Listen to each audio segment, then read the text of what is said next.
I'm so happy to have you joining us today. My name is Rachel Jones, and I am a business insurance advisor at Newman and Tucker. And I am so very excited today to have my very close friend Laurel will join me. We've been trying to put this together for a hot minute, so yes. I think this is a third time's the charm, right?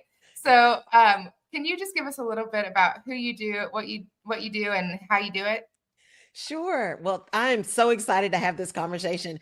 My name is Laurel Rutledge. I'm your Chief Navigation Officer. And what I do is help women-owned and co-owned businesses, as well as corporate leaders, navigate that space between business strategy and organizational strategy. Because whether you're building a business, a life, or a career, it's all about strategy and people. And so that's where my genius is, my sweet spot is helping people really do that well and connecting where they want to go with the people that they need to have on their team. Now, you've had a pretty diverse career and with multiple industries and leadership roles. Can you give us a little bit about your history, how you got to this place and what made you decide to be a chief navigation officer? Yeah, it's really strange. I was doing a presentation a while ago, and one of the things that I was talking to people about was, what are you trying to do and how often we lock ourselves in? And I had listened to a head of HR years ago from, I think it was Marathon Oil, who said, we don't talk in terms of career path anymore, really talk in terms of career flow. And I'm like, that's what my career has been. Wow. So, I started out as an accountant. And I did accounting in like high tech. So I was at Texas Instruments and I was in oil and gas. And then I went to grad school and I was like, I want to be functionally fluent in Spanish by the time I leave grad school. And so I did operations, international business. I finished it up in Barcelona. And then I ended up coming back and working in internal audit at a company that did like high performance pistons and things like that. Mm-hmm. So I've always been in that hands-on kind of manufacturing. Started working with them. My dad passed away in 96 and I was like, I can't live in Michigan anymore. I'm a Texan. It's cold. This snow thing doesn't work for me. Can't do it. And the person who had been my boss during my internship at that company called me and said, hey, I'm at Deloitte now. Come work with me at Deloitte. And I'm like, I am not. I'm not doing that. And I'm not doing the blue, the blue suit and the white shirt. And I'm not doing that. And he's just come talk to me. We're doing some really great things. And so I went. And I only tell this story because it cracks me up. I went on a Saturday. He said, come meet me on a Saturday. And I had a hair appointment. And so I went to this interview. I mean, I looked nice, but like my hair was on top of my head. I was like, I'm not, look, let's make this quick. I ended up meeting the managing partner of the firm that Saturday. And I told him the same thing. I'm like, look, this risk management thing that you're doing sounds really intriguing, but I don't know that I'm a fit for this whole buttoned up CPA thing. I didn't do that intentionally. I ended up going there, working there forever. Some of my best friends, professionally and personally, I met when I was at Deloitte and did that enterprise risk management thing, came out of Deloitte after Enron happened because I watched that happen. I watched people walking out with their boxes. And I thought, I don't want to be a partner in a firm because when you're a partner, you are in business with every other partner in the firm. And I just wasn't willing to do that. Went back into corporate. Someone saw me in this enterprise risk management role at a corporation and said, hey, have you ever thought about HR? And I thought, actually, I have. And because it's about leadership, right? I believe leadership is about behavior, not about position.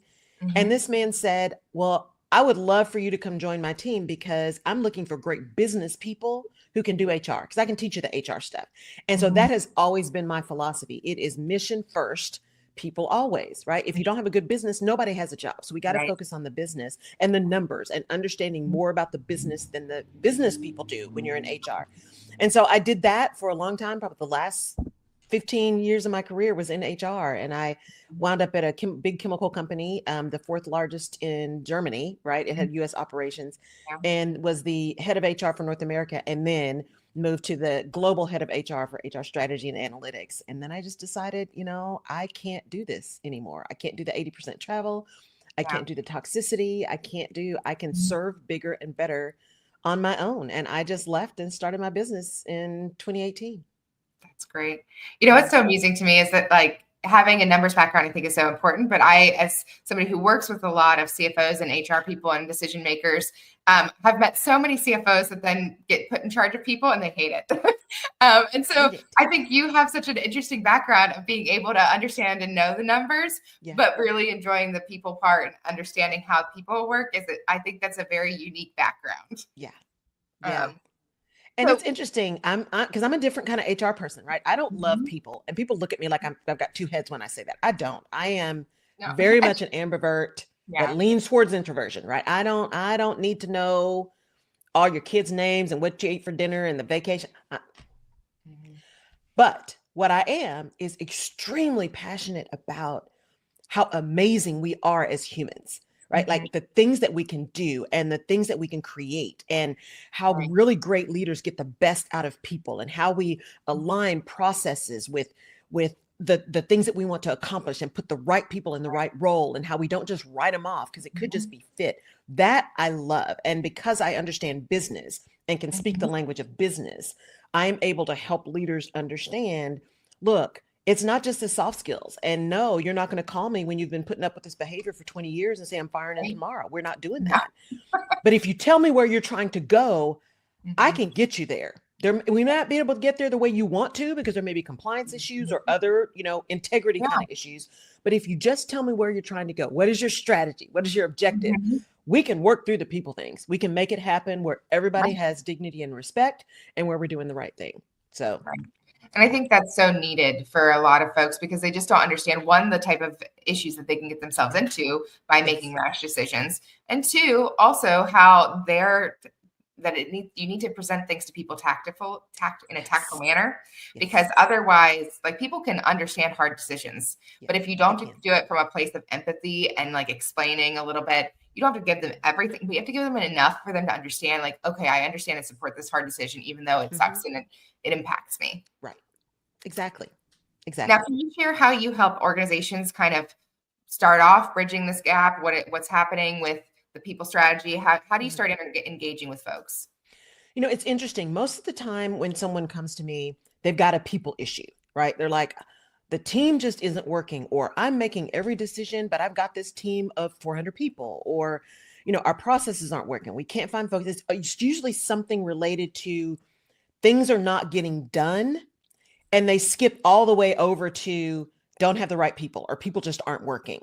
And they miss the dots that are there and how to connect those dots. And so I am a very curious person by nature. I ask a lot of questions, and I tend to listen not only actively, but very deeply. And so one of my superpowers is being able to listen to what someone says, not only mirror it back to them, but really connect that to what they really meant. Right. And then how do we get there? Because when you work with me, I'm in a space of no judgment. I'm not going to tell you who you need on your team. I'm not going to tell you what job you need. I'm not going to tell any of that. What I'm going to say is, let's get clear on what you want. How is that aligned with who you are? And then what actions do you need to take, and are you willing to take to get there? Because there's some things you're just not willing to do, and that's okay, but just understand the consequences of that. So what I see is people who initially are saying, it's got to be the people, they're not working, they don't get it. I wind that back and say, but do they understand? Have you been clear? You know what you want? Yeah. Right. Clarity is key. So we do that first, and then start working through all the process, and role clarity is a big thing that comes up, is especially for entrepreneurs who have bootstrapped, right? They started with 2 people, then they've got 5, and then they've got 10, and then they've got 400. But along the way, what they haven't done is been really clear about the expectations of the job, what each role is supposed to be doing. And they have this, especially women, this idea of, we're just going to jump in and we're going to help everybody. And when you're needed, you just, get in and help. Right. That sounds really good on the surface. And it's necessary, right? When you're a smaller business, you need people to be willing to jump in. The challenge is when that's taken to an extreme, nobody really knows what their role is. Right. And so you wind up with lots of things being dropped, and then a lot of other things have 4 people doing the same thing because there's no clarity. And so a big piece of what I work with is, let's get really clear on the roles and help people understand expectations so you can hold them to those expectations and have those conversations. Yeah. Well, I had one person tell me, and it's stuck with me for a very long time. Clear is kind, unclear is unkind. And so Yes. I think a lot of people that you think about, people that try to let somebody go, but they don't say the words like, "Hey, unfortunately, we're going to have to let you go at this point in Yes. time." They beat around the bush and beat around the bush, and then the person's confused. And so it's just better to have those clear expectations, those clear guidelines. And if people don't meet it, having those conversations on like why. What is it something that you have going on personally? Is it something that you have that you need to you need help learning how to manage people? You need skill sets. Like, what is it that is making you not meet that? And then if you still can't get to that, then we're going to have to take a hard look at shaking hands and walking away. Exactly. But that's always stuck with me. Yeah. Now, I always tell my clients it is not unkind to be clear because yeah, there's such this kindness culture, women leaders in corporate, right? yeah, Women who are running their own businesses, especially. mhm, It's very difficult to be direct. And mhm, I believe it's difficult to be direct because we don't know how to be direct without being unkind. And you right, don't have to be ugly to be candid. Like people mhm, have a hard time giving direct and difficult feedback mhm, without it becoming confrontational. yeah, And it is possible, but you've mhm, got to, one, want to understand how to do it. And then two, have just as much interest in the success of the other person as you mhm, do in your own. Because right, that means that you will be able to have those conversations from a place, like you said, of compassion, of concern, of clarity around objectives, and not from a place of emotion. It's the right. emotion that gets us in trouble. Right. I think that's a great place where like AI helps. Yeah. Learned this model. I think a lot of people, when they go into managing people, are like, "Well, sandwich it. Give a Yeah. good thing, a bad thing, and then a good thing." And that actually really isn't that effective or helpful in No, my mind. So no. I'm probably going to get the acronym wrong, but it's something like AIR, where Yeah. it's you give somebody an action, the impact that action had, and then the request for the future. And Yes. so that way you're being direct. It isn't emotional. And I've actually like written out my emotions in a very Yeah. angry like email, and then I've put it into ChatGPT or something. It's like, can you please Yes. make this into the action impact request? So I feel like Yes. because then it kind of makes it a little bit more professional, and it takes the emotion out of it, which is Yeah. actually I think a good thing. Um, Yes. Yeah. Now, can you talk through a little bit of you said a couple of common mistakes throughout that organizations make. Mhm. They don't know what they don't know, so Mhm. might make rash decisions.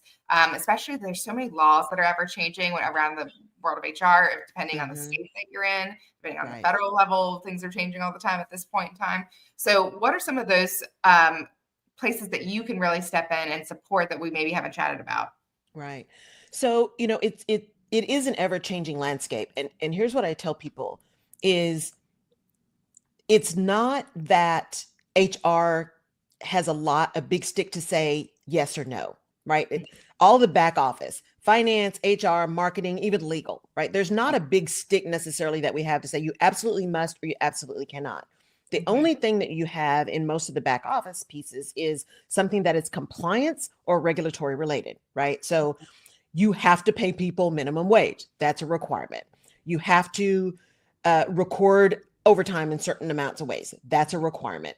You have to, if you do have big reductions in force, there are certain things you have to do. The WARN Act. There are some compliance related things. And so what I tell people is it is really important to understand processes and procedures, like what is your structure going to be, how do you want people to act and behave. That should Right. all be anchored in your values. That's where it gets to be a problem. What are Mhm. the values you have as an organization, and do your processes and your procedures align with those values? And then how do you set up what I call guidelines and guardrails? What that enables people to do is to spread their wings, develop their ability to be creative, to learn and to grow within a position, but to not make mistakes that are going to really Right. wreak havoc, right? So don't go above this, don't go below that, but you have freedom to operate within these guardrails. And here's Mhm. some guidelines about how we do that. Yeah. Um, another big piece of that is really when I talk to people about some of their HR stuff, Mhm. because I am not going in to be someone's detailed HR generalist, right? Right. That's not what I do anymore. Mhm. But what I can do is help them understand you cannot manage people with Mhm. procedures. Right. You can't manage people uniformly. Mhm. What you have is a need to create a human capital structure Yeah. that helps you find, hire, develop, and retain the best people for your organization who can do the work that you need them to do, and set appropriate guidelines, compensation, all the things aligned with that. But again, it all goes back to business strategy. And so I find that people want to hire the people they know, they want to hire friends, they want to, and it's not family. It is not even family-owned businesses. It's not a family. It's a business. And my ability to go in and really help people is I listen a lot. Again, right? What are you telling me? What are you telling me about your people? Are you having those conversations where you're like, you're great, you really need to work on this, but you're awesome? They didn't hear any of that stuff in the middle, right? Yeah. But it is possible to have those conversations in a way that says, this is the observed behavior. This was the impact of that behavior on the outcomes we wanted. What are we going to do to fix that behavior, right? Little things. And I think people think you have to up into your entire world to fix a people thing. You don't. You have to be clear first. You have to be intentional. You have to listen, and you have to be accountable for what you've done to create this situation. Right. And then you can look at it as, do I have a can't or do I have a won't?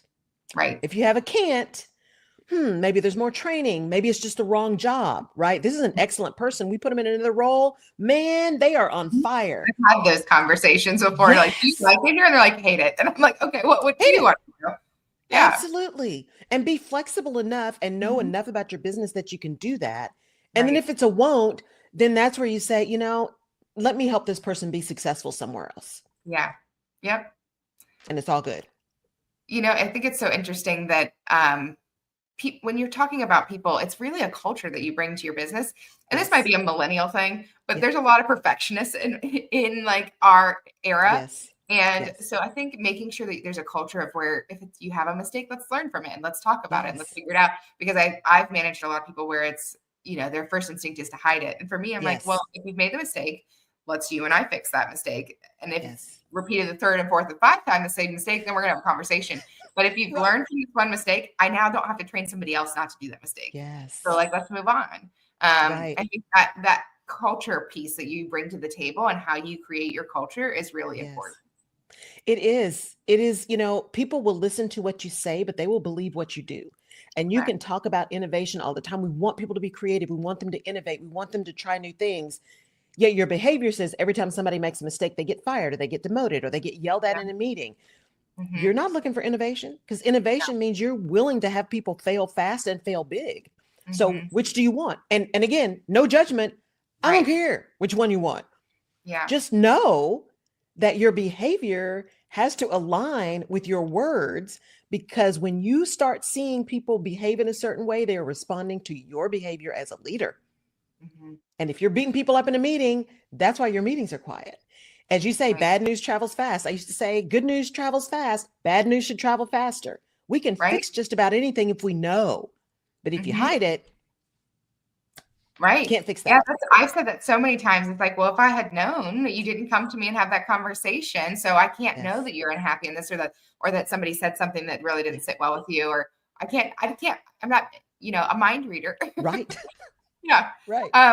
Okay, so you have a 90-minute out of your rut super session. Can you please talk a little bit about that and how it helps corporate leaders and business owners and kind of regroup, reset, moving, kind of get that going? Yes. So I have this session called Out of Your Rut. So when I first started my business, actually one of my old coaches, her name is BB Goldstein, did this. I'm like, this is such a great idea.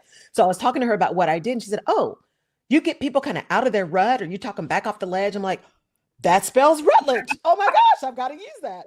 And so the first session, the Out of Your Rut session, is a 90-minute like super session. It is, I've got one issue that is just killing me. Let's talk. Let's get on 90 minutes. It's short. It's sweet. It's not going to break the bank. And you're going to get moving, because what I found is, one, time is not renewable. And two, sometimes you just need to talk it out and get it out of your brain into the universe and really focus on getting one thing done. And so some examples I've done with people is prioritization, right? Like I've got 20 things to do. Okay, let's do 90 minutes. And it starts with, what is your overarching goal? Don't tell me all the stuff that's on your list here. I don't care. Yeah. What is the goal? Then let's look at the list and say, how do those impact the goal you're trying to make? And you come out with your priority list and all the other stuff that's off the list, or at least later, and then you're ready to go. 90 minutes, short, sweet, 90 minutes. So I love that, because a leader can be talking about, I've got this issue with my organization. I really need to restructure.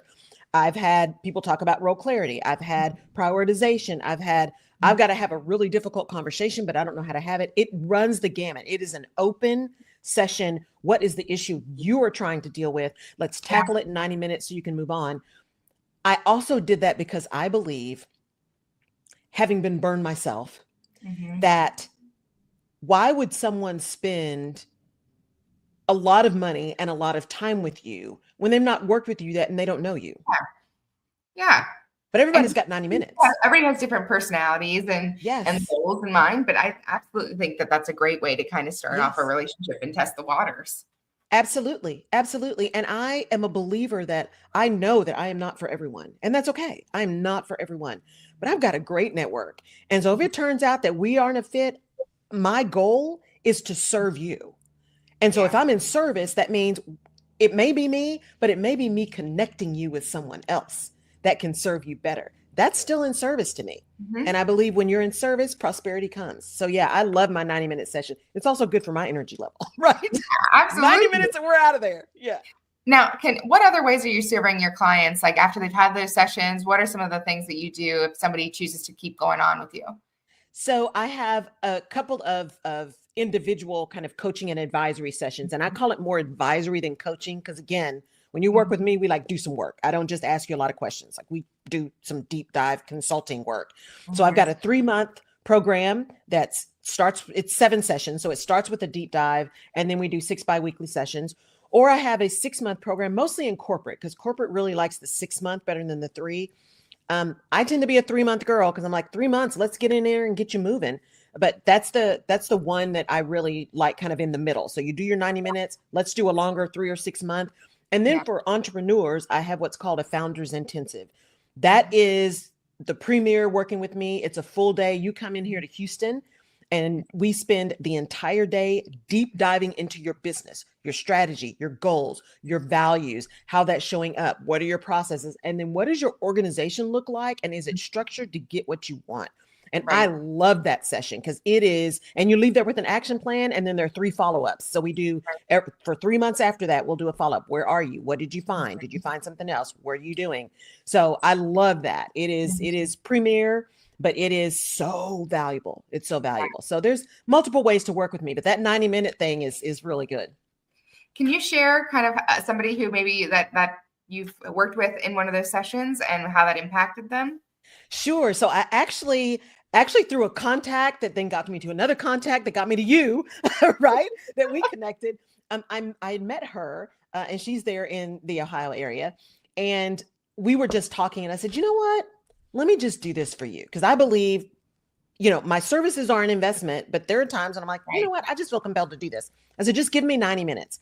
And we did a 90-minute session where she had all of these things going on. There was some stuff going on in her business, and she really wanted to kind of needed to regroup. Like, what am I going to focus on? We did a 90-minute focus session.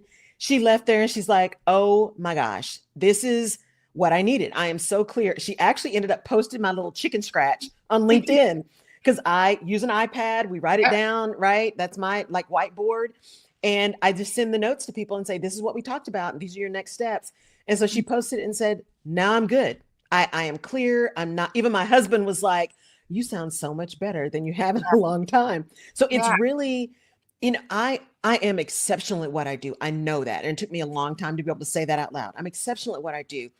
And when we're really honest, the reality is most of us, especially entrepreneurs and especially solopreneurs, the biggest thing is getting out of your own head getting someone who can listen to you and replay to you what you're saying and help Right. you work through the stuff that you're just stewing on, right? And so that 90 minutes, the biggest power of that is you getting it out of your system. Get it out of Mhm. your system so you can actually work on it. Because if it's Right. just in your head, you're going to keep stewing. And I love that you do it in 3 month time frames too, because Yeah. I'm a really big believer. And there's a book called The 12-Week Year, and I've Yes. done that kind of intuitively my whole life before I even Mm-hmm. did the book. But basically, if you're not meeting your goals in January and not meeting in February for the year, people don't really care until August, and then they're like, "Oh no, I'm not reaching my goals. I'm not meeting anything. I haven't done anything on my to-do list." Right. I think really having those 3 months where or you can say, "Okay, pick one thing a week that you're going to do Yes. to move your business forward," and Mm-hmm. having an accountability partner like you is Yes. really important, because then you get to that session, you're like, oh, I need to do it. I need to get it before I go and talk to Laurel. Yes. I think that's so. It's just a really important part of it. Is Yes. also I think being the head of a business, it's a lonely Yes. seat, because Yes. you don't really get to talk to other people about it. Yeah. Your significant other might not really understand what you're Yeah. going through. You can't tell everything to your employees. So Yeah. having someone that you can come and be your authentic self and say, these are all the things that I really am struggling with, that immediately gets it and understands, and like, yeah, Yes. I got that. I understand you, Yes. is really important to have. Exactly. Exactly. That it is lonely at the top. In Mhm. corporate, those senior executive roles, you can't talk to everybody, especially legal and Right. HR. You can't talk to everybody. You know some stuff that you just cannot share. And Right. yet you need to get some stuff out so you can function. The same with entrepreneurs. I have a village that's tight. I mean, my village is amazing and they are ride or die, right? Mhm. And there are some of them who are entrepreneurs and then there's some who aren't. And the ones who aren't, I mean, they show up at everything, they promote everything. And yet there's pieces of the business that I don't talk about because it's just a different kind of pain, right? A different kind of process. So having people who are in it is really critical, and building a network or a village or whatever you want to call it, right? That group of folks around you who are entrepreneurs and who get it. And not just the ones who are like, oh my gosh, this is so hard, but the ones who Mhm. are really pushing you Mhm. and pushing themselves in a way that works for you is Right. really important. So, kind of to wrap up and give Yeah. maybe one last tip, what would you say for those that are watching, Mhm. who are maybe corporate leaders who are looking to step into the Yeah. C-suite, or founders looking to step into more of a working like CEO role Mhm. and getting in charge of their business and helping with that? What's one practical tip that they maybe could start implementing into their business strategy today? Sure.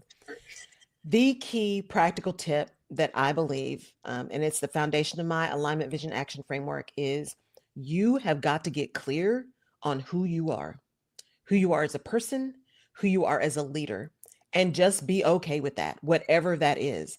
Because what I have found is that a lot of the tension, a lot of the challenge is that we are trying to do things that are just inherently contradictory to who we are.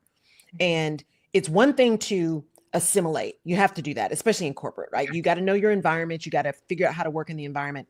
It's a totally different thing to code switch or to be inauthentic. So, Right. the biggest tip that I give to entrepreneurs, that I give to my corporate clients is let's start with who you are. What drives you? What is your root system?